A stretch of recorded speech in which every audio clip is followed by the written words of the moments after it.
including you topic is shared with you. So this is 13, the separation, and 14th is about Zia's topic, right? Is it clear? And this is topical past papers. So all past papers from 15 to 21.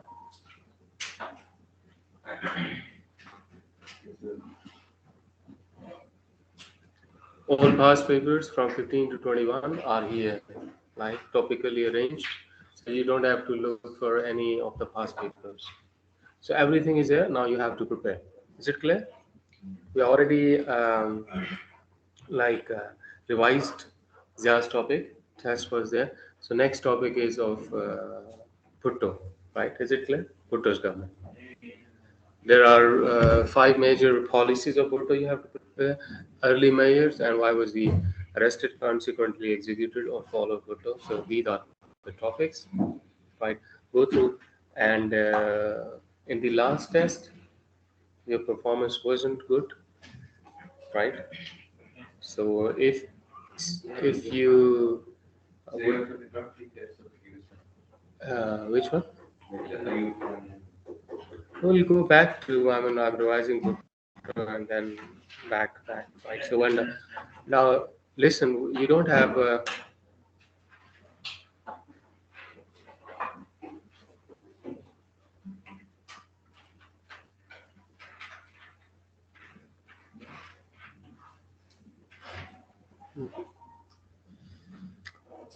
Anyways, if you can pay attention, it will be fine, right?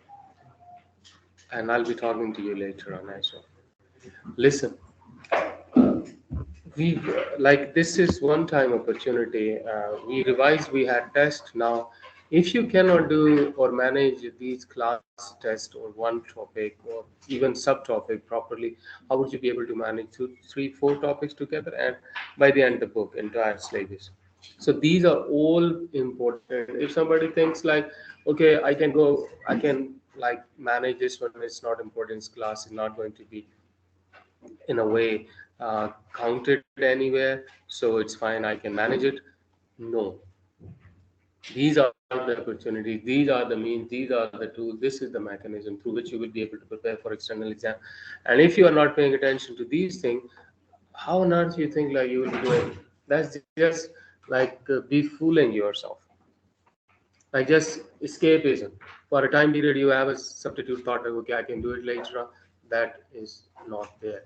So next test, next topic for revision is Zulfikar Ali Bhutto. I'll give one test, one lesson to that. We'll discuss that as well. And this is your test. Is it clear? Okay. Now we better finish our previous topic. We were done with Benazir's first government, right? Okay. So successes and failures, Pakka Killa massacre, and government was finally dismissed. Is it clear? So we'll continue and complete this.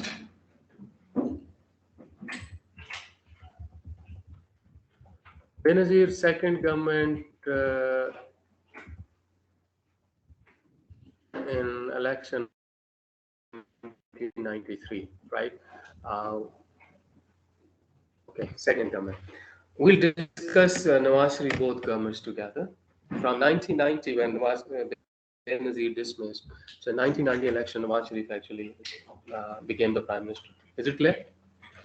And in 1993, his government was also dismissed, later on restored, and then he resigned and president resigned. So Benazir Bhutto, in this in 1993 elections, she once again became the prime minister. Is this clear? Now, you all need to have notebooks with you, pen, pencil. You can't just sit and you will be. I'll discuss these points and you will take notes. I'll give you a very brief note for each of the points. So this will be working, right? Hurry up, everyone now.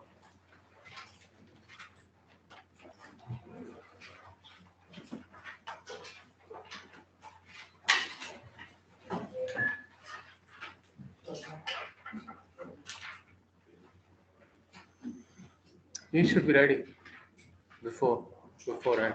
Okay. So first of all, October 1993 election, Benazir became prime minister. Hurry up. You will write Benazir Bhutto, PM second period 1993 to 1996.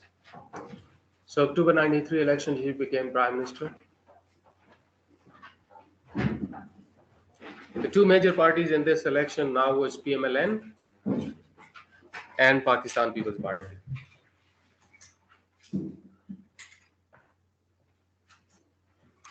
IJI alliance broke down, right? Finished. IJI alliance of 1988 and previous election. Is it clear?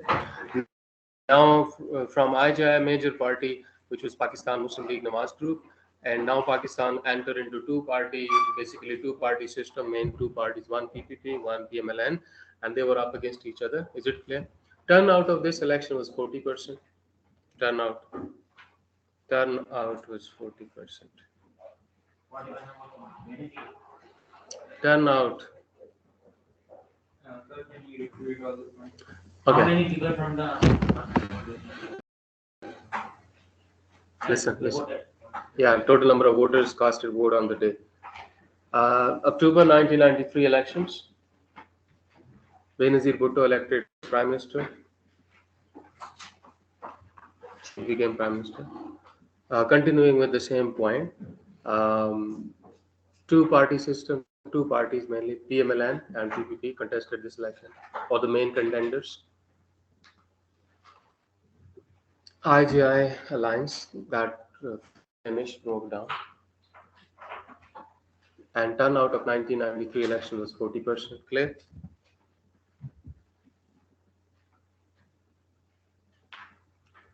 Benazir was elected prime minister to 121 votes against Nawaz Sharif 72.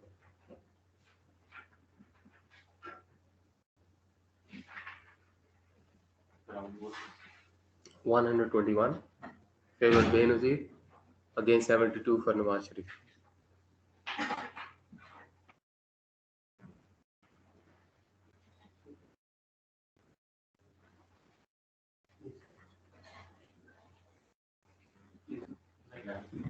Is it clear? Okay. Benazir Bhutto, policy initiatives, now policy. Women rights, main advancing women rights.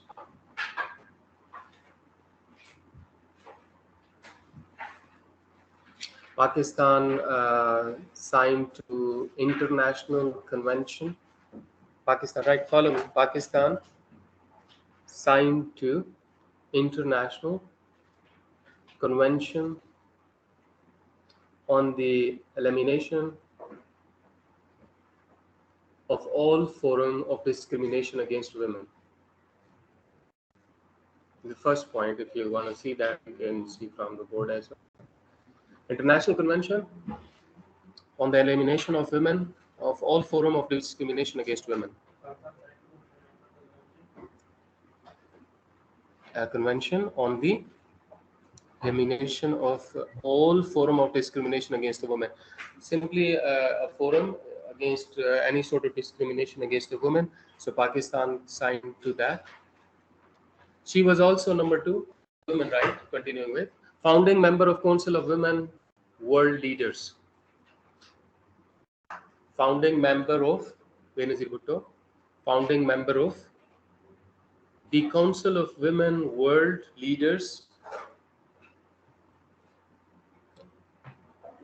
This was established in 1996, so she was founding member. Next point, I guess same right, women right. Creation of women's division in government. Creation of women division in government.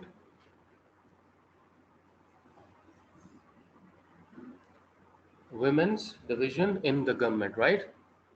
Added by a senior female servant.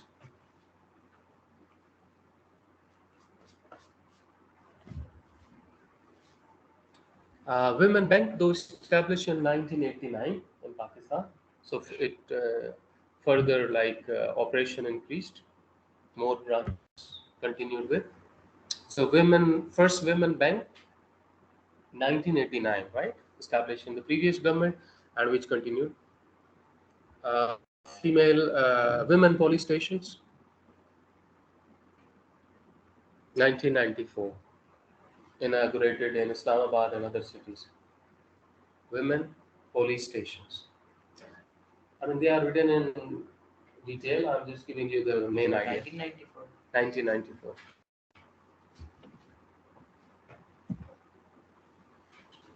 Okay, family courts with female judges.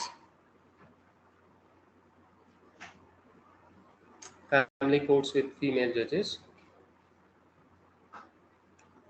I mean, she established family courts to decide about child custody, family issues, etc. So simply family courts, like established. First women judge were appointed to the Supreme Court. High courts, not Supreme Court. High courts, basically, of Peshawar and Sindh.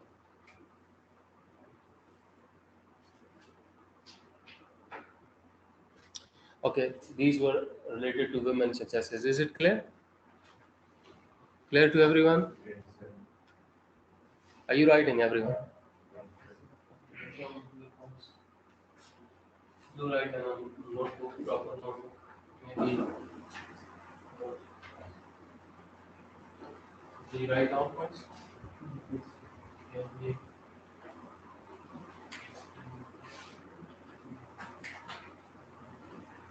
Hmm? Are you writing? Where? What?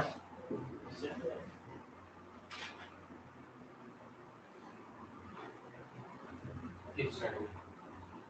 So Islamic was created by was against that in 88 election. Conservative Alliance. Okay, is this clear? Okay. Now the failure in related to women rights part, Hudud ordinance could not be repealed, right? Zia's Hudud ordinance could not be repealed. Write it down.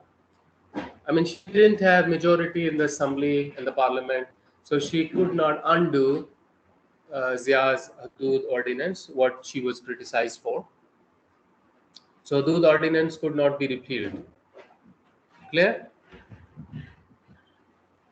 So this is about women right, improved relation with America, US. Uh, this is second point. Is this a success? It's a development tunnel. Okay, now listen. It's a success. Listen. First of all, listen to me, and then I will give you a very brief point about this. Right? Pak-US relations in Zia's time, early. This guy don't take history. Okay. Pak-US relations during Zia's time, like we were alive, frontline state, and all help, etc. We discussed. But late 80s, US became increasingly critical about Pakistan involvement. Rather, in Pakistan involvement, they didn't want further support to Mujahideens and moreover the nuclear program. So, in 1985, which year? 1985. An amendment in the Congress, U.S. Congress, was passed, which was called Pressler Amendment, right? Which amendment? I'll give you the points. Just listen first. First, listen. Pressler Amendment was passed. Now, Pressler Amendment in 1985 was passed by U.S. Congress to restrict Pakistan military and economic aid. Is this point clear?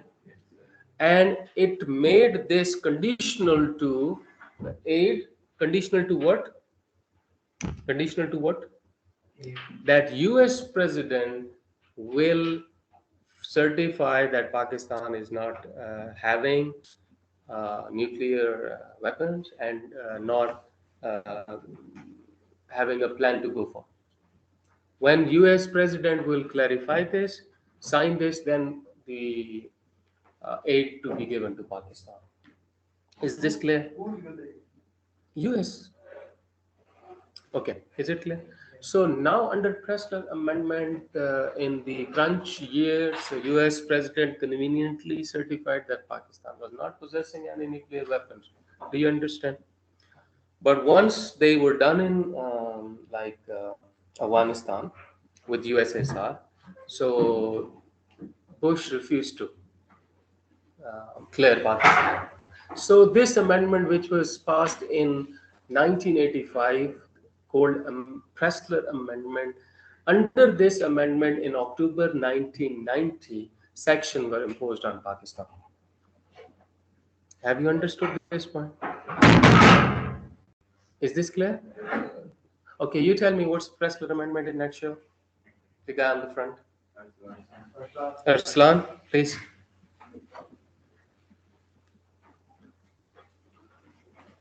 Serious concerns.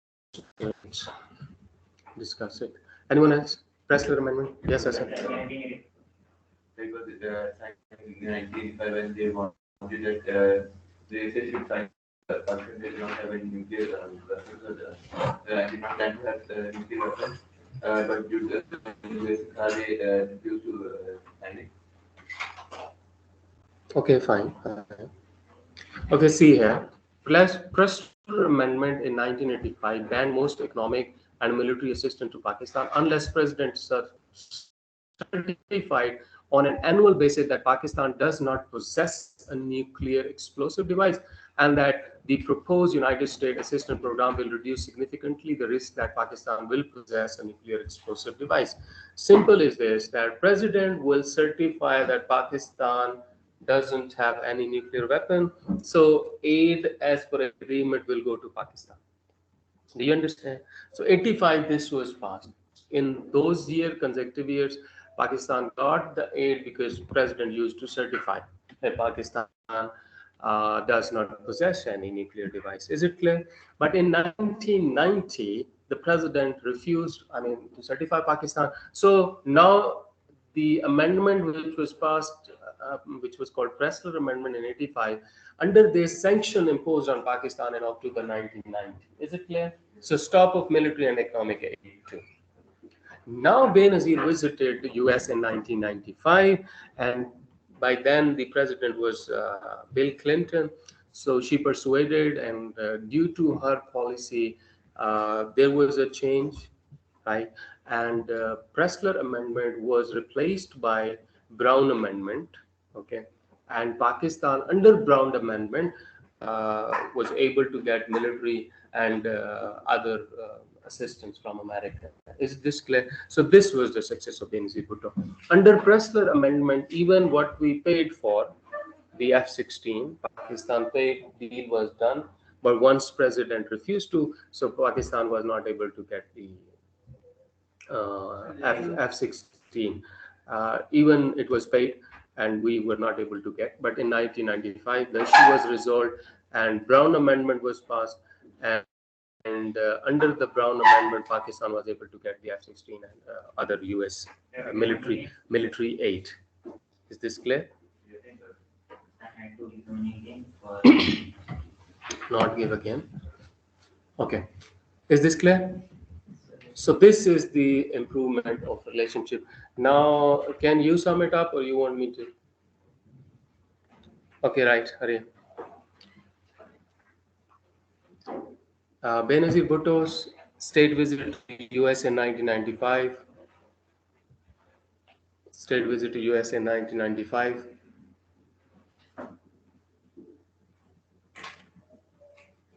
Convince Congress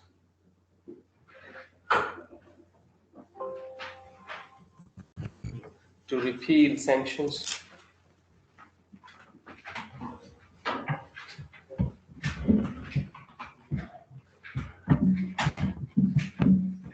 Convinced Congress to repeal sanction imposed on Pakistan in October 1990.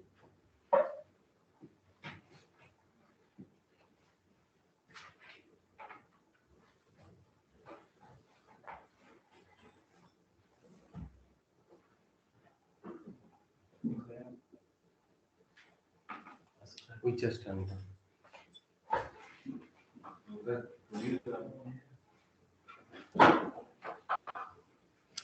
Okay, is this clear? Yes. So 1990 section under Pressler Amendment and 1995 removed under Brown Amendment. Is this clear?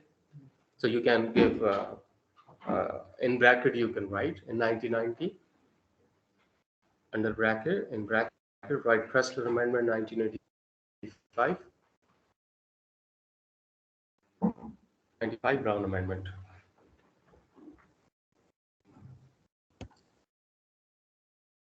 So these two amendments you need to know. So this was improved success, you can say. Okay. Economic performance or economic issues. So 1993 general election, the privatization program continued, right? Is it clear? She continued with privatization policy. So main economic policy of Benazir Bhutto was what? Privatization, right? So she continued with privatization. So government-owned banks, utilities accelerated, and more than 42 billion rupees were, raised through denationalization or privatization. So cutting it short, right down the point. Continued with privatization.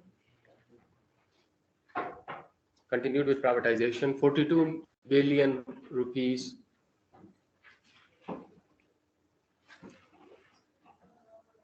was raised by the sale of nationalized corporation and industries. Raised by selling nationalized corporations and industries.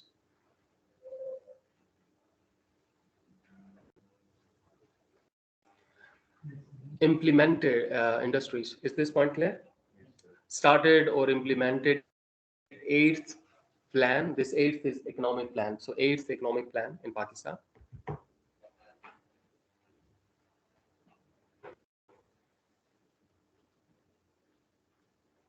Eighth economic plan for economic and social progress. So implemented eighth economic plan. Is this clear? Clear? Okay. Okay. An economist, and she kept the finance ministry portfolio for herself, right? Additional portfolio than prime minister. So she promised to end the nationalization program and carry out the industrialization of Pakistan, what we discussed. But under this, her government, the major setback was that Pakistan's rupee value fall 30% to dollar. So, right, and decrease 30% depreciation in rupee value, Pakistani rupee value, 30% fall in the value of Pakistani rupee, from 21 USD to 30. From 21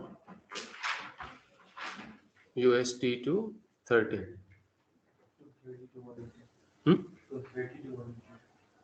It's a long story now. So this was a problem.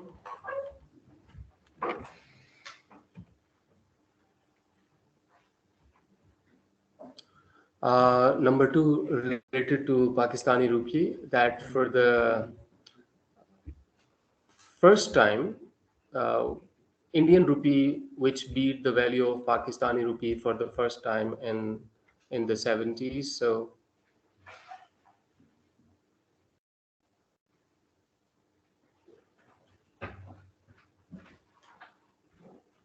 currency war with with India. So our rupee value decline.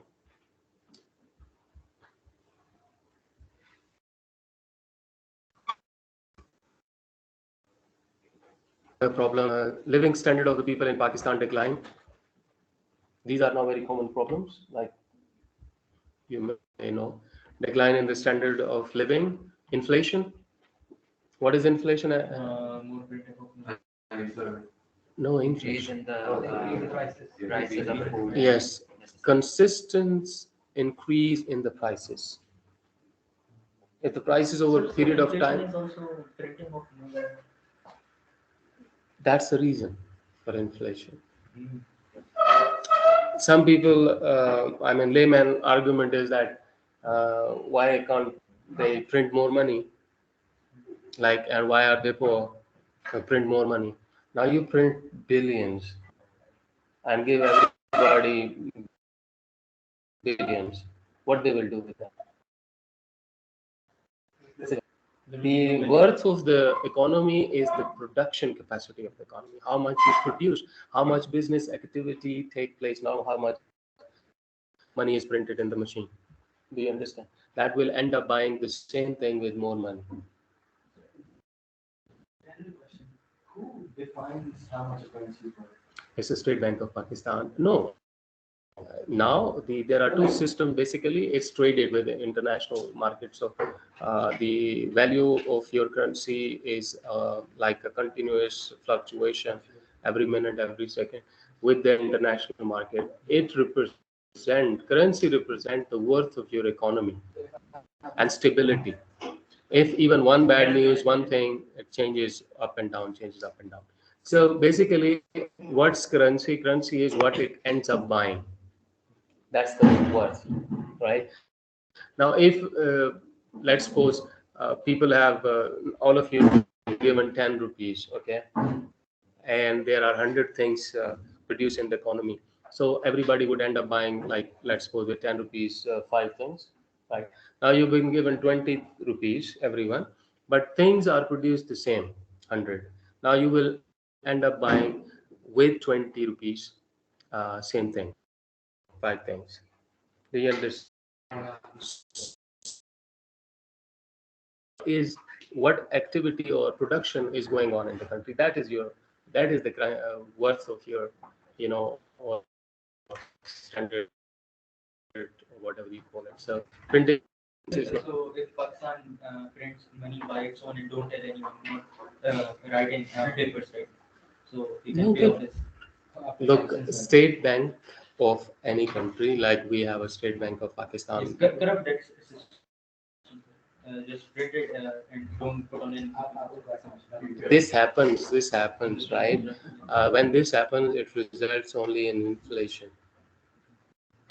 That is why they say that State Bank of any country, like in Pakistan, they recently passed that it should be totally independent of government, and it has to be, because State Bank would determine according to the economic condition of the country that their monetary policy or fiscal policy. So State Bank will decide independently on economic issues, not on political issues.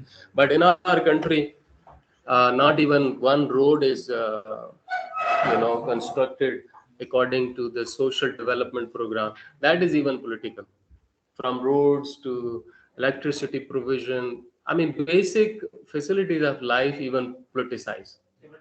State Bank, like State Bank should be independent from the government. It is independent from the government. It is. Yes, to very much it is an autonomous. Why it is finance minister? Now, State Bank is not like State Bank job is to monitor monetary policy and fiscal policy, which is a huge subject. Like, I mean, it takes a lot So, to in competition of state bank, government has to decide overall about. State Bank has its own role. Government to socio-economic development program will fall. State Bank is not to work for all this. This State Bank is to monitor things according to economic parameters. What is your interest rate? What is the monetary policy, or etc. These things. So these all private banks report to state bank. State, they come under the State Bank. So regulation of monetary money related to banks and monetary policy, all is under State Bank. They have to follow the. No country has no decentralized. No, it is not then a country, right? Government. What you can use? Huh? What can we use the currency? Which currency? Like if for example, there are many people in Afghanistan they're coming into Pakistan.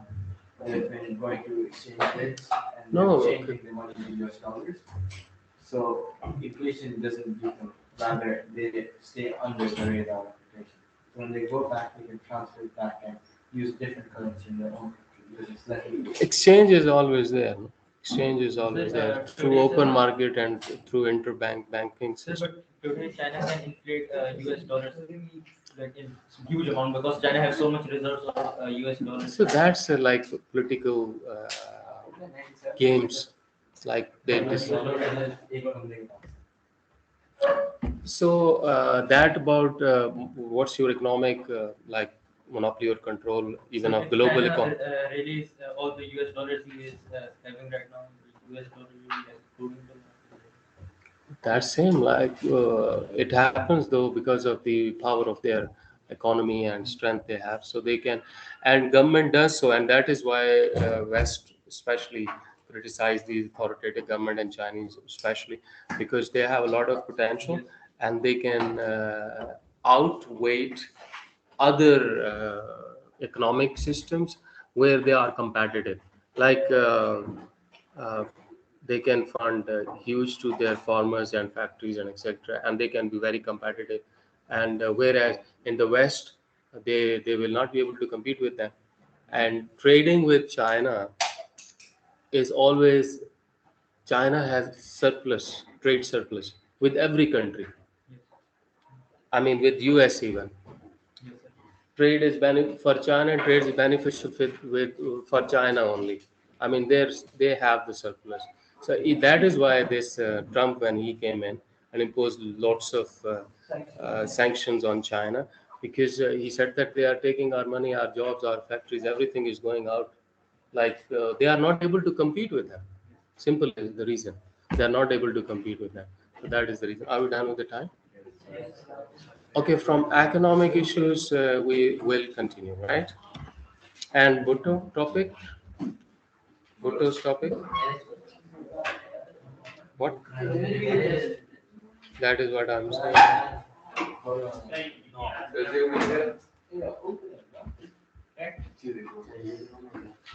Hmm? Okay, boys, done with, huh? We have a class next class, Monday and Tuesday. So Tuesday, not Monday. Okay, Tuesday. Bhutto's. No, Zulfikar Ali Bhutto's. Zulfikar Ali Bhutto's test on Monday, right? Tuesday.